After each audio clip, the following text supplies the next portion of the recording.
Gamer. So hello everyone, आज हम पढ़ने वाले हैं कोऑर्डिनेशन कंपाउंड इन जल्द से जल्द।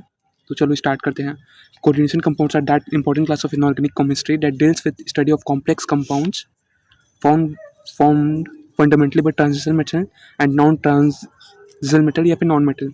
तो देखो, ये कॉम्प्लेक्स कंपाउंड होता है जो कि इनऑर्गेनिक केमिस्ट्री का काफ़ी इंपॉर्टेंट टॉपिक है। इसमें हमारे जो ट्रांजिशन मेटल्स, जैसे कि हमारा 3D और स्पेशली जो डी ब्लॉक एलिमेंट्स है उसमें ट्रांजिशन एलिमेंट्स होते हैं, और नॉन ट्रांजिशन एलिमेंट्स दोनों मिलके बॉन्ड्स बनाते हैं, एक तरह कंपाउंड्स बनाते हैं, उसी को हम कहते हैं coordination compounds.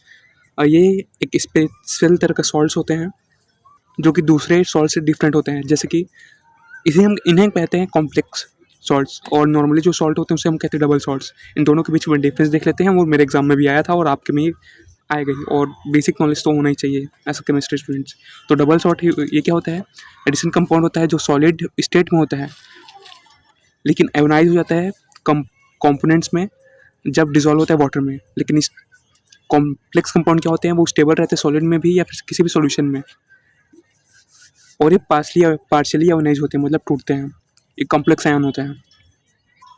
They dissolve into constituent ions in aqua solution, और डबल सॉल्ट्स डिसोशिएट हो जाते हैं कॉन्स्टिट्यूएंट आयंस में एक्वा सॉल्यूशन में। लेकिन हमारे जो कॉम्प्लेक्स कंपाउंड होते हैं वो डिजोल्व नहीं होते हैं। When dissolve in water form a complex, the physical and chemical properties are similar to properties of constituents.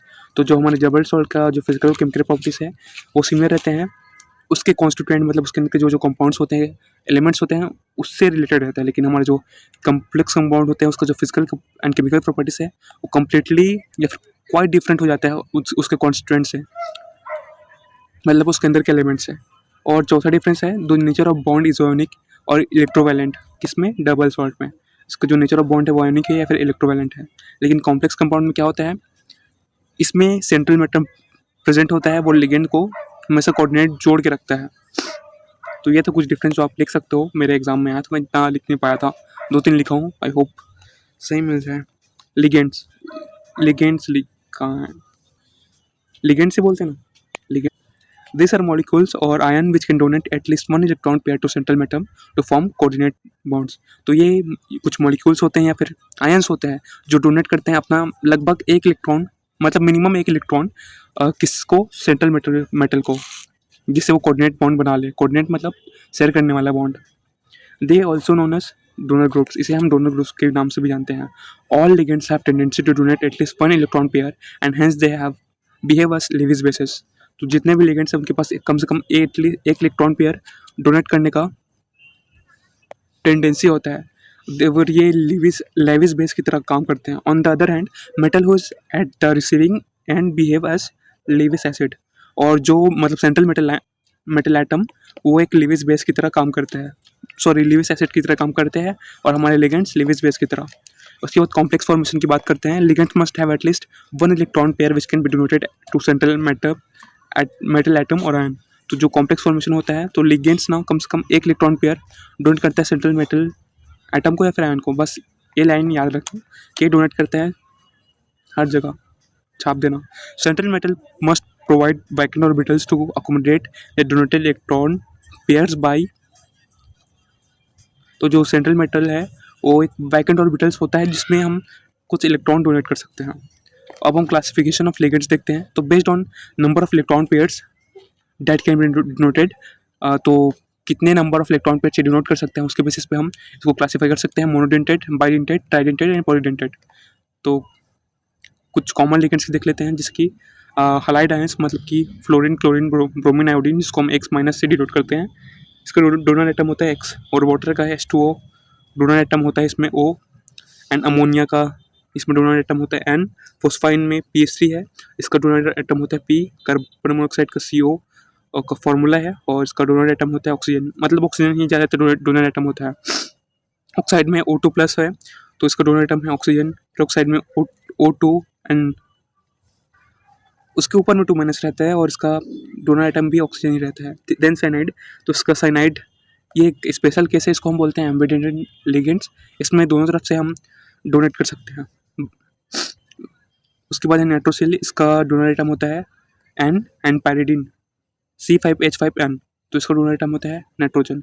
Acetate ion, इसका डोनर एटम होता है ऑक्सीजन। ज़्यादातर केस में देखना ऑक्सीजन अगर NO के साथ प्रेजेंट है तो N देता है, जैसे कि नाइट्रो में N डोनर एटम है। नाइट्राइट में भी एक्सेप्शन, यहाँ पे ऑक्सीजन डोनर एटम है। अब हम कुछ अनायंस को देख लेते हैं, उसका सिंबल और नेम एस लिगेंड। तो कार्बोनेट CO3 2-, इसको हम कार्बोनेटो बोलते हैं। Oxalate C2O4 2-, oxalato. And sulphate SO4 2-, sulphato. Nitrate NO3-, nitrato. Sulphite SO3 2-, sulphito. Acetate CH3COO-, acetate या फिर इथेनेटो। क्लोरेट ClO3-, क्लोरेटो ऐसे भी बोल सकते हैं। और पर क्लोरेट ClO4-, मतलब लास्ट में जुड़ जा रहा है। And thiosulphate H2O3 2-, थियोसल्फेटो।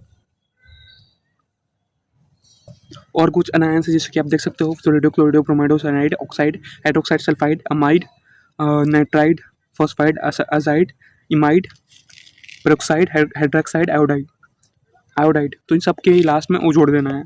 एंड और कुछ स्पेशल हैं, जैसे कि H2O को हम एक्वा बोलते हैं, NH3 को अमाइन बोलते हैं, CO को कार्बोनिल बोलते हैं, CS को थियोकार्बोनिल बोलते हैं, NO को नाइट्रोसिल बोलते हैं, NS को थियोनाइट्रोसिल बोलते हैं, इसको पैरामिडीन, फॉस्फाइन। तो ये सारी चीज़ हम बोलते हैं। Based on donor atoms in the same ligand, it is classified as ambidentate ligand. Ligand having more than one donor atom. तो डोनर एटम होता है उस, तो डोनर एटम के बेस पे अगर देखो अगर कोई सेम लिगेंड उसके पास दो डोनर साइट है, उसको हम एम्बिडेंटेंट लिगेंड कहते हैं। एग्जांपल है हमारा साइनो का है। साइनो को हम आइसोसाइनो भी, मतलब कार्बन साइड से भी डोनेट कर सकते हैं, नाइट्रोजन साइड से भी डोनेट कर सकते हैं। नाइट्रोजन साइड वाले को हम आइसोसाइनो बोलते हैं। सिमिलरली नाइट्रो और नाइट्रेटो, इसको भी हम ऑक्सीजन की तरफ से भी डोनेट कर सकते हैं एंड नाइट्रोजन की तरफ से डोनेट कर सकते हैं। Similarly thiocyanato and isocyanato. और based on charges ligands are classified as positive, negative, neutral ligands. तो चार्जेस के बेस पे हम लिगेंड्स को क्लासीफाई कर सकते हैं, positive, negative and neutral ligands के बेस पे। कटायनिक, जिसमें ऑब्वियसली पॉजिटिव चार्ज हो, न्यूट्रल मतलब जिसमें कोई चार्ज ना हो, ना प्लस ना माइनस। कटायनिक एंड एनायनिक दोनों एक साथ हो सकते हैं, एंड एनायनिक मतलब माइनस। अब हम चिलेटिक लिगेंड्स की बात करते हैं। Complexes in which the donor atoms are attracted to each other as well as the central metal, so that the metal becomes a part of the heterocyclic link. तो ऐसे complexes जिसमें जो डोनर एटम है वो try करता है हर एक ligand को सच दैट वो एक हेटेरोसाइक्लिक लिंक बनाए। जैसे कि यहाँ पे आप देख सकते हो कोऑर्डिनेशन स्पेयर। तो जिस तरीके से कंपाउंड बनते हैं उसको हम एक पर्टिकुलर फॉर्मेट में लिखते हैं, उसको हम कोऑर्डिनेशन स्पेयर के फॉर्मेट में लिखते हैं। इसमें हमारा क्या होता है, जो सेंट्रल एटम है या फिर ion along with the coordinated ligands, इसको हम स्क्वायर ब्रैकेट में लिखते हैं। जो मतलब सेंट्रल मेटल एटम है, साथ ही उसके जो लिगेंड्स है उसको हम स्क्वायर ब्रैकेट में लिखते हैं, जिससे हमारा कोऑर्डिनेशन स्पेयर बनता है। और काउंटर आयन को उसके बगल में लिख देते हैं। चलो इसका एग्जांपल है K4FeCN6।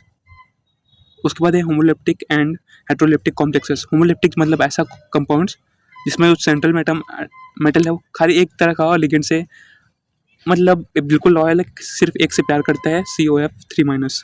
उसके बाद है हेटेरोलेप्टिक कॉम्प्लेक्सेस, मतलब एक से कई तरह के लिगेंड्स इससे अट्रैक्ट होते हैं, जैसे कि NH3Br, CO NH3Br। उसके बाद ऑक्सीडेशन स्टेट ऑफ लिगेंड। तो जैसे हमारे डिटॉक्स टेक्स्ट में हमने पढ़ा था कि ऑक्सीडेशन स्टेट कैसे निकालना है, तो उसी तरह जो सेंट्रल मेटल एटम है उसको भी हमें ऑक्सीडेशन करना रहता है। It is a charge any central atom would carry if all ligands are removed along with electron pairs shared with the central metal। तो ये एक चार्ज होता है जो सेंट्रल मेटल एटम कैरी करता है, जब उसका जो लिगेंड्स है उसको हम हटा दे तो oxidation state is represented as Roman numbers. तो हमारा जो ऑक्सीडेशन स्टेट है उसे हम रोमन नंबर्स पे रिप्रेजेंट करते हैं, 1 2 3 4 and so on, right after central metal. तो जस्ट आफ्टर सेंट्रल मेटल इसका नंबर लिखा जाता है। उसके बाद हम करते हैं कोऑर्डिनेशन पॉलीहेड्रॉन की बात। तो 3D अरेंजमेंट होता है।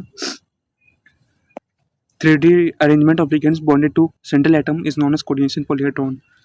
तो 3D अरेंजमेंट्स जो कोऑर्डिनेशन सेंट्रल एटम से जुड़ा रहता है उसे हम कोऑर्डिनेशन पॉलीहेड्रॉन बनता है। जैसे कि कुछ शेप्स बनता है, जैसे कि ट्राइगोनल, बाइपिरामिडल।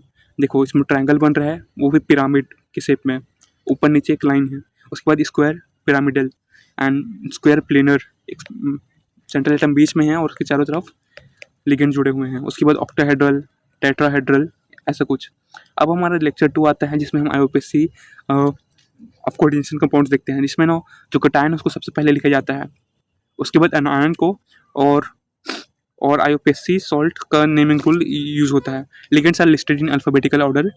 तो लिगेंड्स को ना हम अल्फाबेटिकल ऑर्डर सीक्वेंस में लिखते हैं, जैसे कि अगर हमारा कोई लिगेंड का नाम है A तो A पहले आएगा, और किसी लिगेंड का नाम D है तो A एंड D में कौन पहले आएगा? A obviously. तो अल्फाबेटिकल ऑर्डर ABCD के फॉर्म में चलता है। कुछ लिगेंड्स का नाम है cyanide, isocyanide, nitrato nitrato, cyanide, isocyanate. Rule 3, within the iso coordination sphere the ligands are named first followed by the central atom. तो कोऑर्डिनेशन स्पेयर मान लो एक बक्सा है तो उसके अंदर ना सबसे पहले हम लिगेंड्स का नाम लिखते हैं। तो coordination set of central atom is with in Roman numerical in bracket just after the central metal. तो कोऑर्डिनेशन स्टेट मतलब ऑक्सीडेशन नंबर, तो सेंट्रल मेटल एटम के ना जस्ट बाजू में लिखते हैं, वो भी रोमन नंबर्स में। उसके बाद रूल नंबर 5 है, when the complex ion is anionic the name central atom ends is 8। तो जो अगर कॉम्प्लेक्स आयनिक नेचर है तो उसका जो लास्ट है ना उसमें 8 जुड़ जाता है।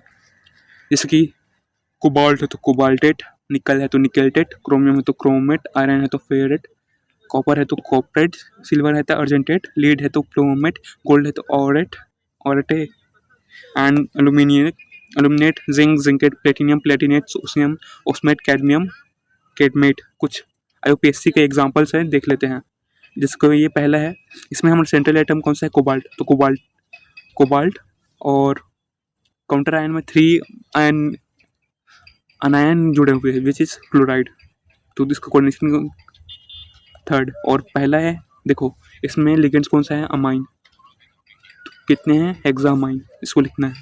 10वां देखते हैं NaCl4। तो टेट्रा क्लोरिडो से 2 आयन, देखो यहाँ पे ऑलरेडी दिया हुआ है तो 2 आयन। एंड H वाला है कोबाल्ट का 3rd आयन, और इसमें 3 है, इसको हम बोलते हैं इथेन 1,2 डाइअमाइन, EN को। और G वाला है, देखो अमाइन है, क्लोराइडो है, इसको हम क्या बोलते हैं देख लेते हैं एक बार, मेरे को खुद डाउट हो रहा है। देखो इसमें टोटल अमाइन है, डाइअमाइन, क्लोरिडो, मिथिनामाइन, इसको हम बोलते हैं मिथिनामाइन, प्लेटिनियम टू क्लोराइड। और F वाला है हमारा F टेट्रामाइन, 4 अमाइन है, क्लोरिडो है, नाइट्रेटो, और किससे जुड़ा हुआ है? कोबाल्ट से, N cobalt 3 chloride. And E वाला है हमारा tetra carbonyl nickel 0, hexa aquatitanium 3rd ion, and hexa aqua manganese 2 ion. और B वाला है हेक्सामाइन निकल 2 क्लोराइड। उसके बाद हम वर्डनेस थ्योरी ऑफ कोऑर्डिनेशन कंपाउंड देखते हैं। तो ये क्या होता है? पॉस्टुलेट से पहले देखते हैं। तो हर एक मेटल के पास एक fix number of secondary valences होता है, एक फिक्स कोऑर्डिनेशन नंबर होता है। ये पहला इसका पॉस्टुलेट था। और the metal atom tends to justify both its primary as well as secondary valences. तो जो सेंट्रल एटम होता है वो सेटिस्फाई करता है बोथ प्राइमरी साथ ही सेकेंडरी वैलेंसेस को। तो जो प्राइमरी वैलेंसेस है वो सेटिस्फाइड होते हैं नेगेटिव आयन से, जहाँ और जबकि सेकेंडरी वैलेंसेस होते हैं वो सेटिस्फाई होते हैं नेगेटिव आयंस या फिर न्यूट्रल मॉलिक्यूल्स है। प्राइमरी आयंस को सेटिस्फाई कौन करता है? Negative ions, and secondary ions को नेगेटिव आयंस साथ ही न्यूट्रल मॉलिक्यूल्स पे कर सकते हैं। और लिमिटेशंस क्या था? रुको एक सेकंड। तो प्राइमरी वैलेंसेस और नॉन डायरेक्शन वैलेंसेस, ये primary valences non direction valences होते हैं, जबकि सेकेंडरी वैलेंसेस डायरेक्शनल होते हैं और लीड्स तो कुछ डिफरेंट जियोमेट्री या फिर कोऑर्डिनेशन कंपाउंड बनाते हैं। और यही हमारा स्टीरियोकेमिस्ट्री कॉम्प्लेक्स बनाते हैं। मतलब यही हमारा बताता है कि कोई कंपाउंड टेट्राहेड्रल है, स्क्वायर प्लेनर है, ये सब। इसका लिमिटेशन क्या हुआ था? ये फेल हो गया डायरेक्शनल प्रॉपर्टीज इसके बॉन्ड्स को बताने का, और एक्सप्लेन नहीं कर पाया कलर या फिर मैग्नेटिक प्रॉपर्टीज या फिर ऑप्टिकल प्रॉपर्टीज या फिर स्टेबिलिटी के बारे में नहीं एक्सप्लेन कर पाया। उसके बाद आया है इफेक्टिव एटॉमिक नंबर। ये क्या होता है? ये किस की मूल्य है देखते हैं। तो उसका फॉर्मूला है Z - X + 5। तो Z क्या है? Atomic number of metal, X क्या है? Number of elements lost during the formation of central metal ion और ऑक्सीडेशन स्टेट, एंड Y क्या है? Number of electron gain by central metal from ligands during coordination. मतलब Z हमारा atomic number simply, और X number of electrons lost. देखो जब number of electrons lost कि कितना इलेक्ट्रॉन्स लॉस्ट हुआ ऑक्सीडेशन स्टेट या फिर सेंट्रल एटम में जुड़ते वक्त किसी भी लिगेंड का। And Y number of electron gain by the central atom from ligands during, कितने इलेक्ट्रॉन्स का गेन हुआ कोऑर्डिनेशन कंपाउंड बनाते वक्त, जिसकी NaCO4 इसमें x कितना है 0 और कितने एटम्स का एडिशन हुआ, CO न्यूट्रल लिगेंड है तो x 0, इसका एटॉमिक नंबर 28 और कितने एटम्स का गेन हुआ, ये इसमें टोटल कितने हैं 2, तो 2 × 4 8 ऐसा हुआ। और यहाँ पे कितने हैं, इसका एटॉमिक नंबर कितना है 26 और कितने एटम्स का लॉस्ट हुआ 2।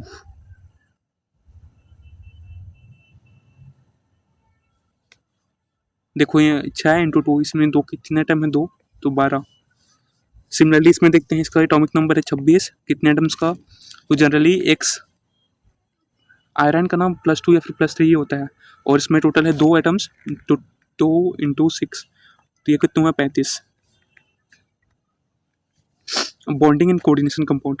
Werner's coordination theory was successful to explain the valences of central metal and the arrangement of ligands in 3D space. तो वर्नर कोऑर्डिनेशन है वो सक्सेसफुली बता दिया था वैलेंसेस का सेंट्रल मेटल एटम का और अरेंजमेंट उसका 3D स्पेस का।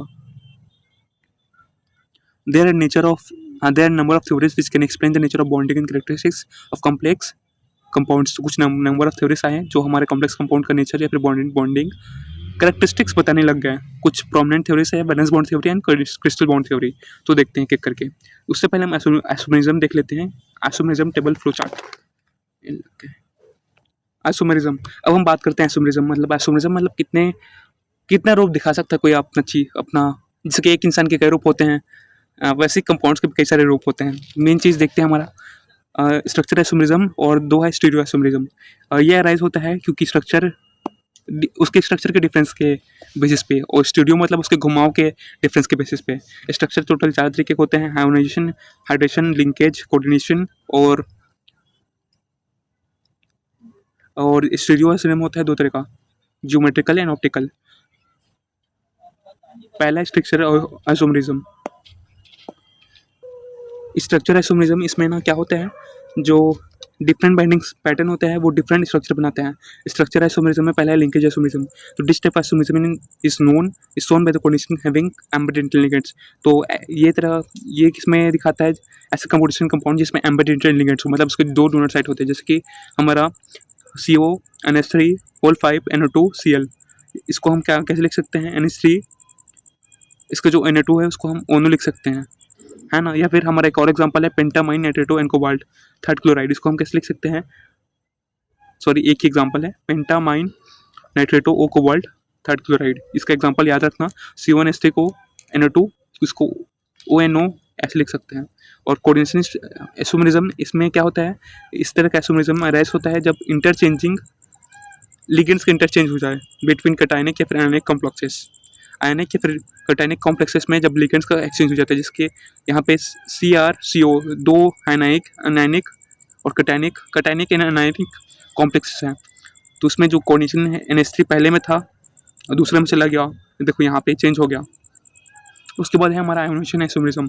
ये राइज होता है जब आयोनेशन अनायनिक लिगेंड एक्सचेंज हो जाता है, जैसे कि CO1H3 SO4 Br रेड है और CO1H3 Br SO4 वायलेट है। SO4 बाहर आ गया और Br अंदर चला गया। उसके बाद है सॉल्वेट आइसोमेरिज्म। ये हमारा हाइड्रेट आइसोमेरिज्म है। जब इसमें वाटर पड़ता है तो चेंज हो जाता है इसके स्ट्रक्चर, जैसे कि COH2O6 Cl पहले ऐसा था, उसके बाद COH2 4 अंदर था और अब 2 बाहर चला गया, 3 अंदर है और 3H2O बाहर चला गया। यह है हमारा स्ट्रक्चर आइसोमेरिज्म। अब हमारा स्टीरियो आइसोमेरिज्म की बात करते हैं। Stereo isomerism have the same chemical formula and chemical bonds but they have different special arrangement. They're of 2 types. तो इसका सेम केमिकल फॉर्मूला होता है, लेकिन इसका जो स्पेशल अरेंजमेंट मतलब घुमाने का जो प्रक्रिया होता है वो अलग अलग हो जाता है।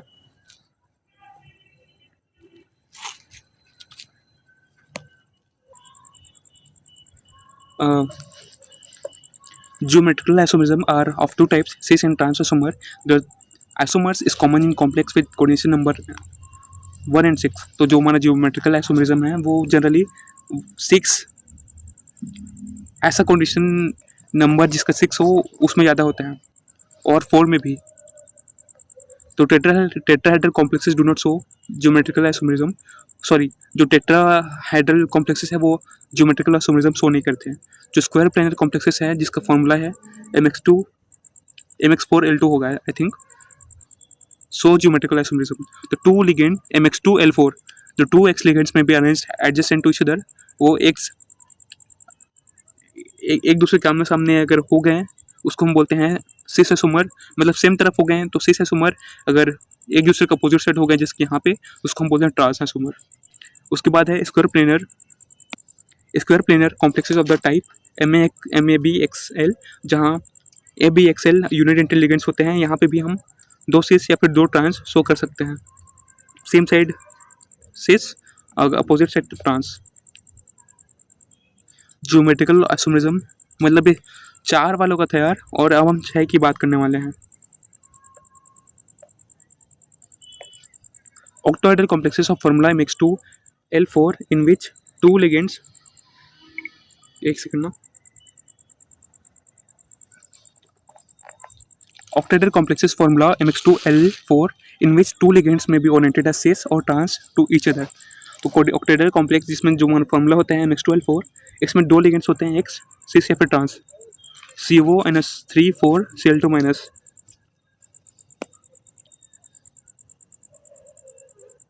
NH3 4, इसको हम cis या फिर ट्रांस के फॉर्म में लिख सकते हैं।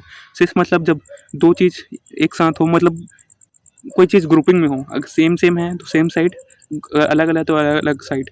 देखो ट्रांस में क्या हो गया, ये दोनों अलग अलग साइड हो गए।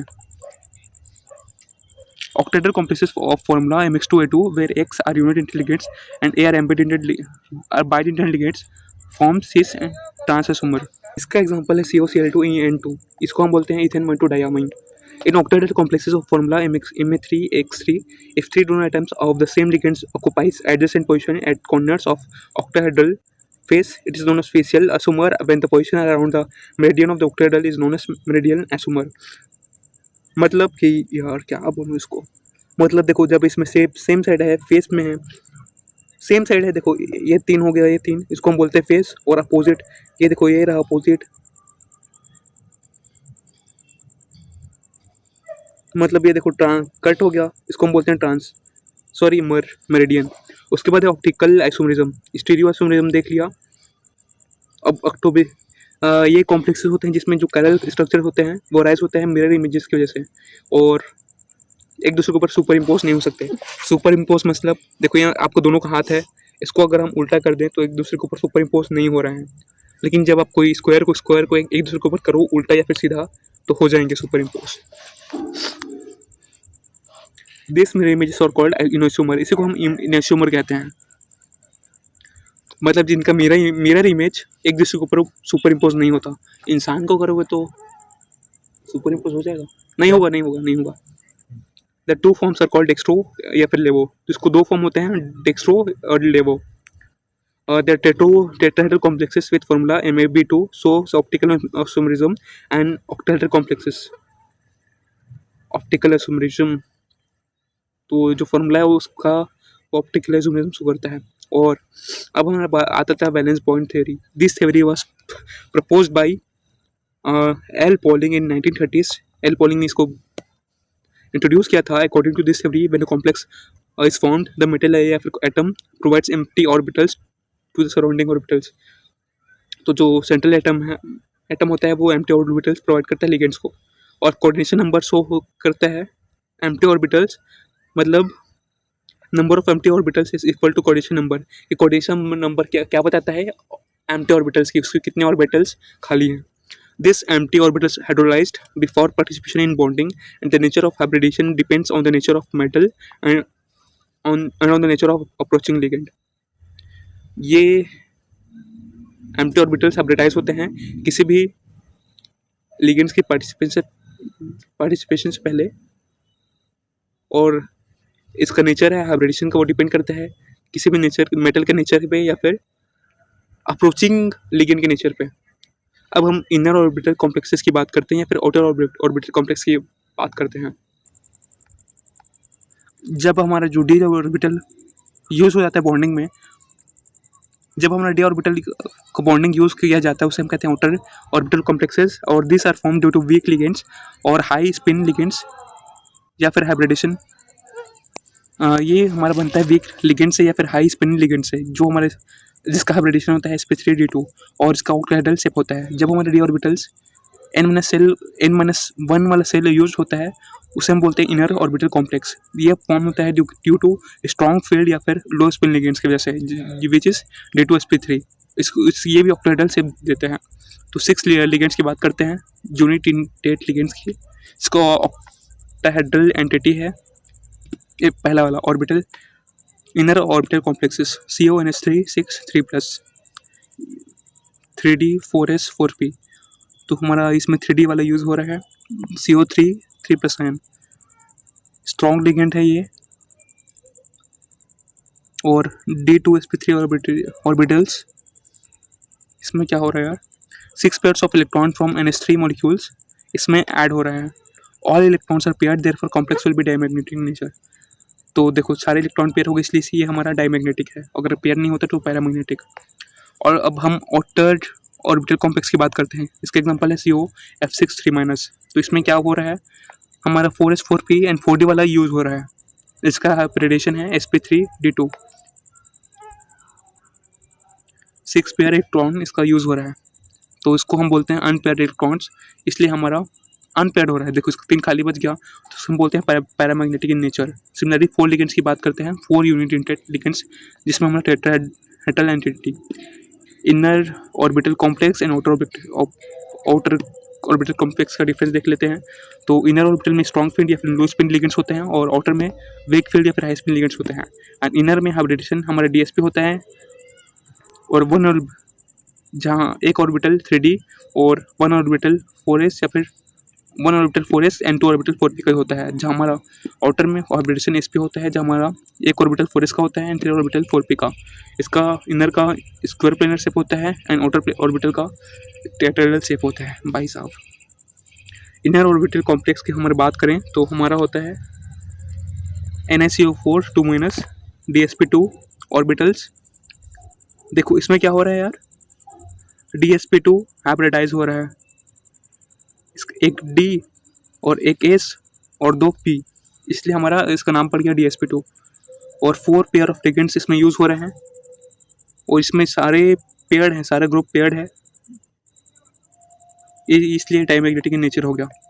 और अब हम आउटर ऑर्बिटल की बात करते हैं, COCl4 जिसका टेट्राहेड्रल मतलब 4 है। तो इसमें ये सारा यूज़ हो गया विच इज़ S, एक S और P3 3।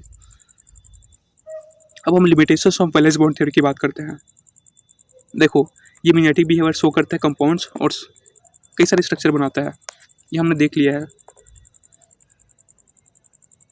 It involves number of, देखो इसमें बहुत सारे लिमिटेशन क्या हो गया, इसमें कई सारे शॉर्ट कमिंग्स थे, मतलब इसमें बहुत सारे नंबर ऑफ असम्पशंस हैं और ये क्वांटिटेटिव इंटरप्रिटेशन मैग्नेटिक डाटा नहीं देता अच्छे से, और ये क्वांटिटेटिव इंटरप्रिटेशन थर्मोडायनेमिक या फिर काइनेटिक स्टेबिलिटीज़ के बारे में बात नहीं करता। साथ ही ये colour exhibited coordination compound colour exhibit करते हैं उसके बारे में भी बात नहीं करता। साथ ही एग्जैक्ट प्रेडिक्शन नहीं बता पाता कि टेट्राहेड्रल है, स्क्वायर प्लेनर है या फिर कोऑर्डिनेशन कंपाउंड क्या है, और ये वीक एंड स्ट्रॉन्ग लिगेंड के बीच डिफ्रेंशिएट नहीं कर पाता। उसके बाद आता है हमारा क्रिस्टल फील्ड थ्योरी, ये हमारा आखिरी थ्योरी है और इसके बाद हमारा चैप्टर खत्म।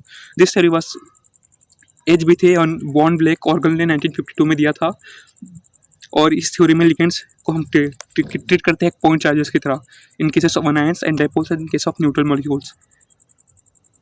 अनायंस के केस में पॉइंट चार्जेस और dipoles in case of neutral molecules. Dipoles मानते हैं जब न्यूट्रल मॉलिक्यूल्स होता है। इसमें जो 5D ऑर्बिटल्स होते हैं उसे हम कैसे क्लासीफाई करते हैं, DXY, DYZ एंड DZX। इसको हम कोऑर्डिनेटेड एक्सिस की ये हमारा ओरिएंटेशन होता है DXY, DYZ एंड DZX, और बाकी बचा उसको हम T ऑर्बिटल्स बोलते हैं।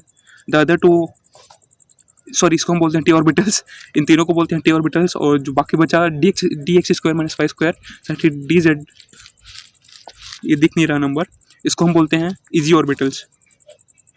Due to approach of ligands 5D generate orbitals split तो लिगेंड्स के अप्रोच की वजह से ना जो डी ऑर्बिटल है वो स्प्लिट हो जाता है, और ये हमारा किस तरह से स्प्लिट होगा वो हमारा क्रिस्टल फील्ड के नेचर पे डिपेंड करता है. The energy difference between T2G and EG level is designated by delta and is called crystal field splitting energy. इसको हम डिनोट करते हैं क्रिस्टल फील्ड स्प्लिटिंग एनर्जी से. By using spectrometric data for a number of coordination compounds having the same metal atoms but different ligands, the crystal field splitting for each ligand has been calculated. तो spectroscopic data मतलब एकदम exact number of data निकालने के लिए किसी भी coordination compound का, तो उसका सेम मेटल या फिर आयंस डिफरेंट क्रिस्टल फील्ड के लिए ना उस सबका डेल्टा कैलकुलेट करना जरूरी है. A series in which ligands are arranged in order of increasing magnitude of crystal field splitting is called spectrochemical series. तो क्या एक सीरीज है जिससे हमारा लिगेंड्स है वो अरेंज होता है उसका मैग्नीट्यूड के बेसिस पे, क्रिस्टल फील्ड स्प्लिटिंग के मैग्नीट्यूड के बेसिस पे कौन कितना अच्छा तोड़ सकता है क्रिस्टल फील्ड को. तो हमारा सबसे ताकतवर है CN, उसके बाद CN minus, then EN, NH3, EDTA, NCS, H2O, C2O4 minus, OH, F minus, H2 minus, Cl minus, SCN minus, Br minus and iodine minus. तो ये सबसे ज़्यादा ताकतवर है, ये सबसे वीक है. Crystal field splitting octahedral complexes. अब क्रिस्टल फील्ड देखते हैं स्प्लिटिंग ऑक्टाहेड्रल कॉम्प्लेक्सेस में. In case of octahedral complexes energy separation is denoted by del naught O. इसमें एनर्जी सेपरेशन को हम इस रिप्रेजेंट करते हैं जहाँ सब्सक्रिप्ट पे O लिखा है. O मतलब octahedral. In octahedral complexes the 6 ligands approach the central atom along the axis is Tx² dy² dz² approach. तो उसमें ऑक्टाहेड्रल कॉम्प्लेक्स में क्या होता है, जो 6 लिगेंड्स है वो अप्रोच होते हैं इस फॉर्मेट में, ऊपर वाले में dx² dy² dz². इसको हम बोलते हैं, oh my God, in octahedral complexes energy of EG set of orbitals energy, इसमें जो EG सेट ऑर्बिटल्स का एनर्जी वो ज़्यादा होता है T2G सेट ऑफ ऑर्बिटल्स के मुकाबले. दो energy of EG orbitals will increase. कैसे इंक्रीज होता है, 3/5 टाइम्स डेल नॉट, और T2G का डिक्रीज होता है by 2/5 del naught. If del naught P से कम है उसके हम बोलते हैं वीक फील्ड लिगेंड्स. अगर और या फिर हाई स्पिन कॉम्प्लेक्सेस, अगर डेल नॉट ज़्यादा है तो इसको हम बोलते हैं, इसका कॉन्फ़िगरेशन होता है T4 EG, और ऐसे इफेक्ट जो ऐसा इफेक्ट करता है उसको हम बोलते हैं स्ट्रोक फील्ड लिगेंड्स या फिर लो स्पिन कॉम्प्लेक्सेस. अब हम बात करते हैं यार, देखो यहाँ पे ऑक्टाहेड्रल में ये जो डी ऑर्बिटल है वो टूट जाता है इस फॉर्मेट में, dx² माइनस EG ऊपर में चला जाता है एंड T2G नीचे. ऊपर 3/5 डेल नॉट से बढ़ रहा है और नीचे 2/5 डेल नॉट से घट रहा है. क्रिस्टल फील्ड स्प्लिटिंग इन टेट्राहेड्रल कॉम्प्लेक्सेस. ये आखिरी टॉपिक. इसमें क्या होता है, जो T2G सेट ऑफ ऑर्बिटल्स है वो ज़्यादा होता है AG के मुकाबले. In such complexes d orbital split is inverted. इसमें इन्वर्ट हो जाता है, मतलब T2G ऊपर चला जाता है एंड EG नीचे चला आता है. The octahedral splitting energies are so low that the pairing of electrons are not possible, so these are high spin complexes. तो इसमें क्या होता है यार, पेयरिंग है नॉट पॉसिबल नहीं होता, इसलिए एक स्पिन कॉम्प्लेक्सेस होते हैं. अब हम कलर एंड कोऑर्डिनेशन कंपाउंड देखते हैं कि कोऑर्डिनेशन कंपाउंड में कौन कौन से कलर होते हैं. मतलब क्रिस्टल फील्ड जब टूटता है तो ट्रांजिशन करता है, इलेक्ट्रॉन जंप करता है T2G लेवल से हायर लेवल पे, तो उससे कई सारे कलर्स दिखते हैं. In absence of ligands crystal field splitting does not occur. अगर लिगेंड्स एब्सेंस है तो क्रिस्टल फील्ड स्प्लिटिंग नहीं होता और वो कलरलेस हो जाता है. अरे यार, ये सिंपल लाइन कई सारे रीजन में पूछ देगा कि कोई चीज़ कलरलेस क्यों है, क्योंकि अगर लिगेंड्स एब्सेंस है तो उसलिए वो कलरलेस है. उसका एग्जांपल है TiH2O6 violet in colour and COH2O4 2+, ये ब्लू इन कलर होते हैं. कंपाउंड को देख लो. और limitations of crystal field theory, इसका लिमिटेशन क्या है, ये हमारे SNP को एकदम कम्प्लीटली इग्नोर कर देती है, जैसे वो तुम्हें इग्नोर कर देती है. और it is also unable to account satisfactory for relative strength for of ligand. मतलब लिगेंड्स के रिलेटिव स्ट्रेंथ नहीं बता पाता, मतलब जैसे कि ये एक्सप्लेन नहीं कर पाता कि H2O स्ट्रॉन्गर क्यों है OH माइनस से. साथ ही it gives no account for partially covalent nature of metal bonds. ये साथ ही इसके बारे में नहीं बताता कि मेटल मेटल बॉन्ड में ऐसा क्या खासियत है। The theory considered metal bond is purely electrostatic which is not true. और ये थ्योरी बताता है कि जो कोऑर्डिनेशन लिगेंड है वो इलेक्ट्रोस्टैटिकली प्योरली इलेक्ट्रोस्टैटिक है, मतलब इसमें कोई दूसरा फोर्स नहीं है। अब हम स्टेबिलिटी ऑफ कोऑर्डिनेशन का बॉन्ड देखते हैं, ये खत्म हो गया। The stability of complex and in which solution refers two degree of association between the two species involve in the state of equilibrium. तो स्टेबिलिटी मतलब इक्विलिब्रियम स्टेट, इसको हम के से रिप्रेजेंट करते हैं। इसका फॉर्मूला है K is equal to M L 3 minus upon में एम प्लस एल एक्स ये माइनस एन। ये स्टेबिलिटी किसी भी के चीज़ पे डिपेंड करता है। Charge on the central metal atom, as the magnitude of the charge on the metal atom increases the stability of the complexes increases. मतलब जितना ज़्यादा मेटल सेंट्रल मेटल एटम का नंबर रहेगा उतना ज़्यादा वो स्टेबल है। उसके बाद है nature of metal ion. Metal ion अगर हमारा 3D है, 4D है, 3D मतलब 5D 4D एंड 3D इस ऑर्डर में है। 3D less than 4D, 4D less than 5D इस ऑर्डर में है। Basic nature of ligands, strong field ligands form stable complex. तो स्ट्रॉन्ग फील्ड है वो ज़्यादा स्टेबल बनाते हैं। एंड ऑब्वियसली जो सोसाइटी में देखो जो स्ट्रॉन्ग बंदे होते हैं स्टेबल फैमिली बनाते हैं। Take it personal. Instability constant or dissociation constant of compound is defined as reciprocal of formation of stable और क्या बोल रहे हैं यार, जो instability है obviously instability का reciprocal ही होगा, उल्टा होगा। अब हम बात करते हैं importance application of potassium compound. तो ये कई सारे क्वालिटेटिव एंड क्वांटिटेटिव एनालिसिस में यूज़ किए जाते हैं इनका, और हार्डनेस ऑफ वाटर चेक करने के लिए भी इसका यूज़ किया जाता है। सिंपल ट्रेडिशन Na2 ADTA और purification of metal can be achieve through formation and subsequent decomposition of potassium compound.